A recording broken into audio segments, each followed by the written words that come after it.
Hi, this is Mario Andretti, and this is Speed City.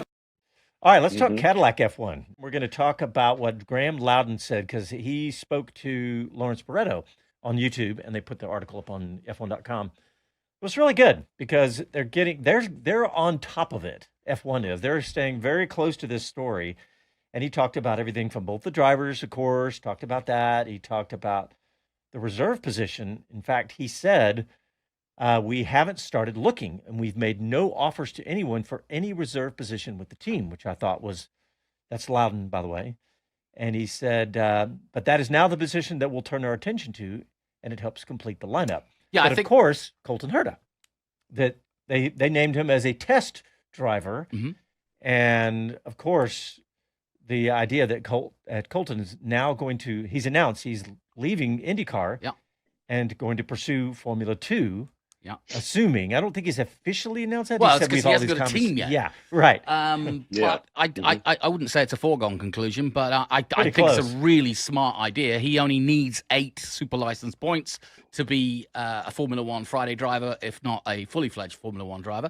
So anywhere in the top 10 in F2. It's not a given, but I mean, I think he has that ability. But you got to get the right team and everything too.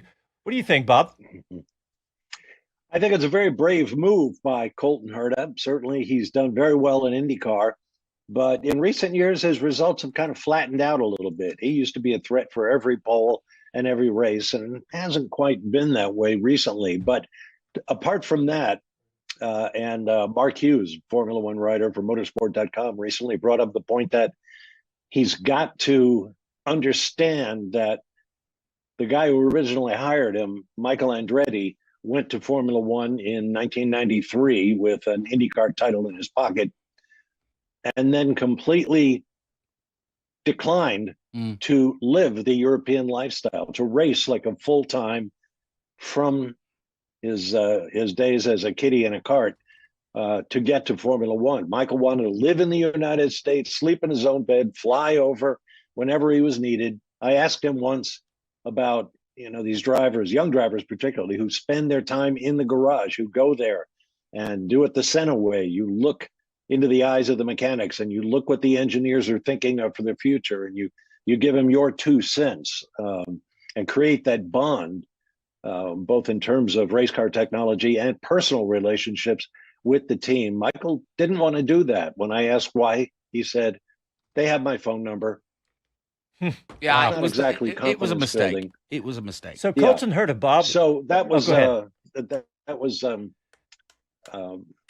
point in the Hughes article was he's got to recognize that Michael did it the wrong way, and he's got to go in a different direction and really devote himself to it, and just blow off all these people say, "Oh, you're taking a step back to Formula 2." Yeah, it doesn't matter. Those Formula 2 cats get the job done.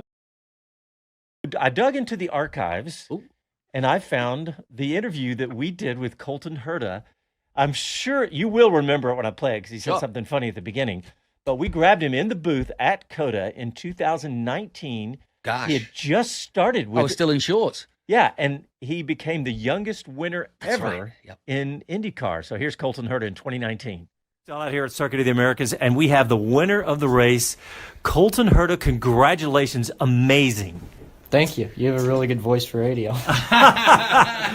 Well, thank you. But, man, we were blown away by what you've done. And you have not let up here at COTA. You've been fast every session. Yeah, we were fast here. We were fast in St. Pete. Had a really good qualifying there, an 8th place finish. And then we took that race pace, and then we kind of amplified it and made it better, refined it a little bit in some areas that we needed it to be. And then, car was spectacular here, and we obviously had a dominating end to the race. I was here on Friday when you were out of practice, then you had to miss the second practice, so you probably had less time on track than anybody.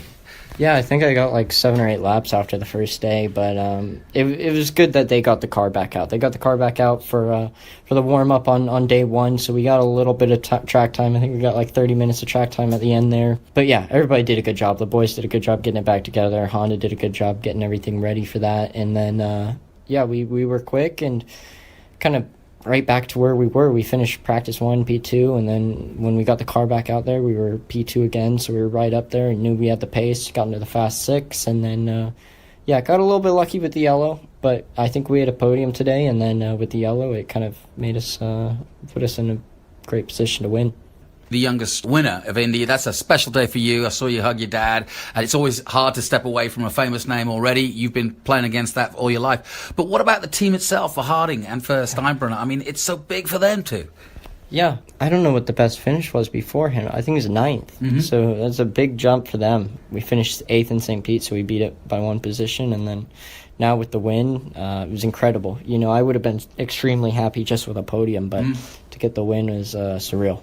What about the season ahead? Obviously, Barber's next. You've obviously got the month of May coming up. I mean, does this change your aspirations? I mean, or is it just you still feel that all of you are new to this? Yeah, no, we're second in points now, so it definitely changes it. Yeah. I mean, we could we could try and go for a title run, but yeah, I think we've done a spectacular job so far. If we can keep racking in these top 10s and stuff, and then having some really good performances like today, we might end up with a really good year, and hopefully we can end up with a Indy 500 ring as well. That'd be pretty badass. Oh, yeah. Nice. Go with the Rolex, huh? Yeah. Colton Herta, thank you for coming on Speed City. Congratulations. Amazing. We're going to be so excited to follow your career. Thank you.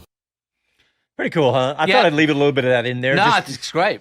Yeah, he was so young. We have a photo up on our YouTube of him. That was him that week. We took that photo Yeah. in the media center. And by the way, he knows how to wear a hat better than all the cowboy hat better than all the Europeans we saw at Lone Star Le Mans. Yeah, that's true. He looks like it swallowed him up. But anyway, yeah. And I was very genuine when I said it's going to be amazing to follow his career. And look you where know, he's going. and there's no question. I brought up the Brian Herta thing. I mean, you know, it's a double-edged sword when you're the son of Jos Verstappen, whether you're the son of Graham Hill, etc. But I noticed that when he got to Indy, he didn't have his dad, or he did at the start of his Indy career, but he got rid of his dad as his engineer, effectively. Manager? Not manager, His- but the guy on, you know, basically the whole thing. Strategist, yes. And instead, Brian worked with Rossi.